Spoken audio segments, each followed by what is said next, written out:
estamos de volta e vamos ao vivo à cidade histórica de Mariana. Kiwane Rodrigues acompanha neste momento uma missa em homenagem às vítimas. Não é isso, Kiwane? Boa noite. Boa noite para você, André. Boa noite a todos. Sim, a celebração deve começar em instantes. É uma missa em homenagem às vítimas e a familiares desta tragédia. Ela vai ser celebrada pelo arcebispo de Mariana, Dom Geraldo Lírio Rocha. E, André, agora à tarde foi confirmada mais uma vítima dessa tragédia, o garotinho Tiago. O corpo dele foi encontrado no subdistrito de Rio Doce, a 92 quilômetros do local da casa onde o garotinho vivia com a família. André.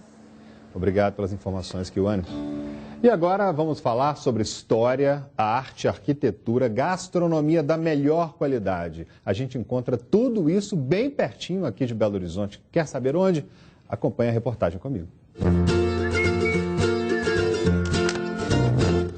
Com pouco mais de 74 mil habitantes, Ouro Preto está situada a cerca de 95 quilômetros de Belo Horizonte e é um dos destinos mais procurados em Minas Gerais.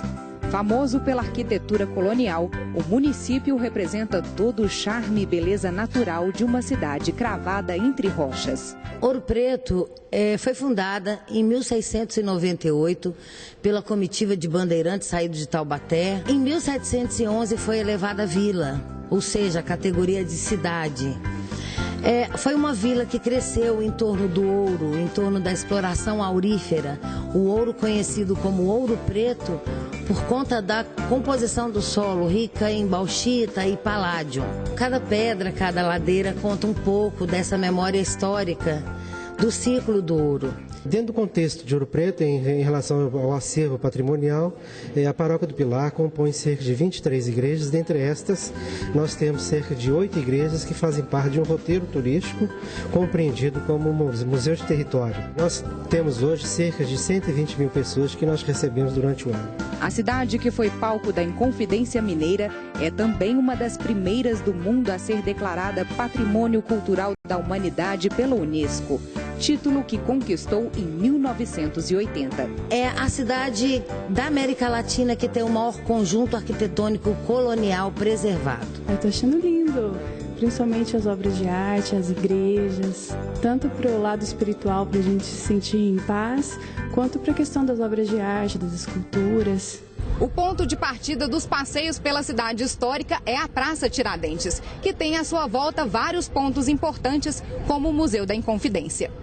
Todo o museu foi traçado, foi pensado para mostrar Vila Rica no século XVIII e no XIX, no auge e na decadência do ouro. Foi construído em 1785 para funcionar como casa de câmara e cadeia de Vila Rica. As suntuosas igrejas e o museu são apenas alguns atrativos da cidade. Os visitantes ainda podem conhecer um pouco do artesanato local na feirinha de Pedra-Sabão e se deliciar com o que há de melhor na culinária mineira.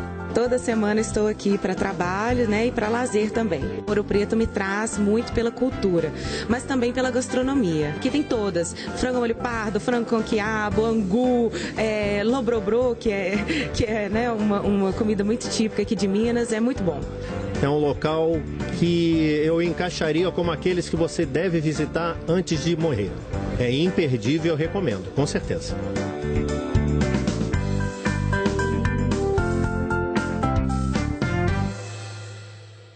Cidade boa, hein?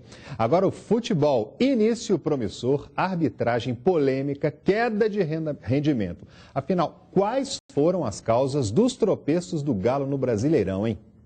Liderou a competição até a 18ª rodada, com 36 pontos conquistados, até que apareceu o Grêmio, outro candidato ao topo da tabela. E em pleno Mineirão, o tricolor gaúcho venceu por 2-0. Queda da liderança e início de uma polêmica que se arrastou por um bom tempo. A arbitragem. Podia até perder de 2-1, mas a chance de sair na frente com pênalti era muito grande também. Então, matematicamente, já dá uma mexida no campeonato. No jogo seguinte, mais confusão. Infelizmente, Campeonato Brasileiro com descrédito total na arbitragem. Nas 4, 5 últimas rodadas, erros impressionantes, trios de árbitros que não tem a menor condição técnica de apitar. As reclamações se estenderam aos jogos do principal concorrente ao título. Nesse lance não foi marcado o pênalti contra o Corinthians. Já diante do Sport Recife, pênalti para o clube paulista. Nessa altura do campeonato, a disputa ainda estava acirrada. Apenas 4 pontos de distância para o Corinthians. Mas o Galo deu provas de sua oscilação. 22ª rodada. Jogo no Independência contra o Atlético Paranaense. 1-0 Furacão. Embora contra a arbitragem, no mesmo dia o Corinthians vencia o Fluminense por 2-0. Frequentes tem nos prejudicado, né? Mas também não podemos ficar somente nos atentando a esse tipo de situação, mas acertou durante a competição, oscilou bem menos. Aqui, no confronto direto contra o virtual campeão, o Galo perdeu 2 jogos, 6 pontos. Fica a qualificação para a Libertadores da América, algo que vem se tornando rotina no Clube Atlético Mineiro. Fomos regulares como Corinthians, então acredito que ano que vem, com a base que vai ser mantida aí, comissão técnica, acredito que vai ficar também. A gente tem tudo para começar bem o ano.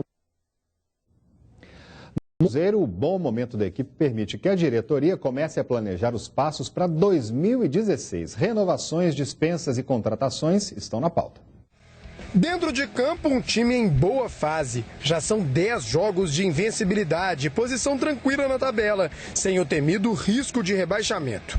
Calmaria que possibilita o planejamento fora das 4 linhas. Claro, já estamos planejando, estamos observando os jogadores que estão mudando, que estão terminando o contrato, estamos observando os outros times também, nós já estamos planejando o ano que vem. Se o assunto é o planejamento para 2016, nada melhor do que ouvir o torcedor.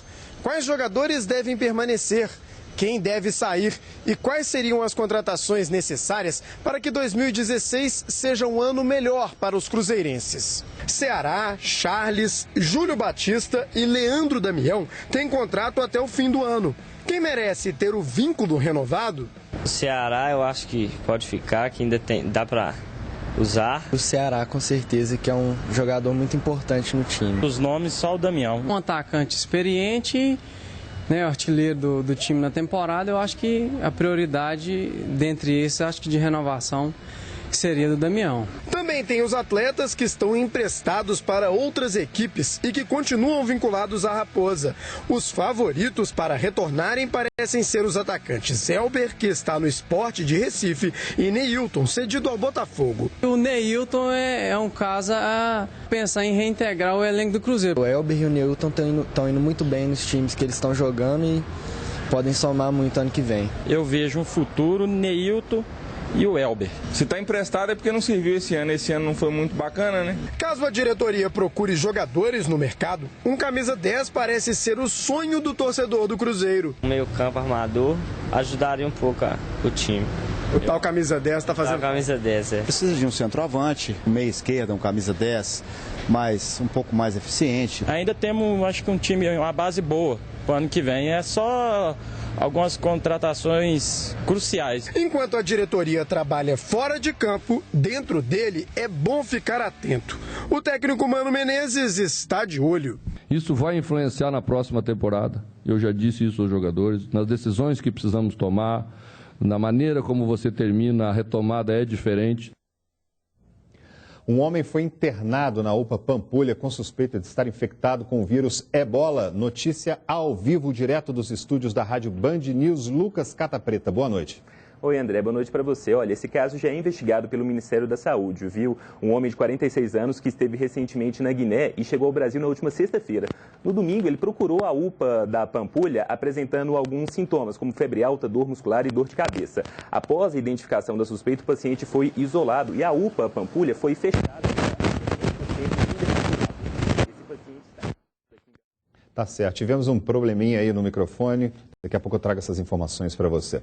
Depois do intervalo, as mordidas da crise no nosso prato feito de cada dia.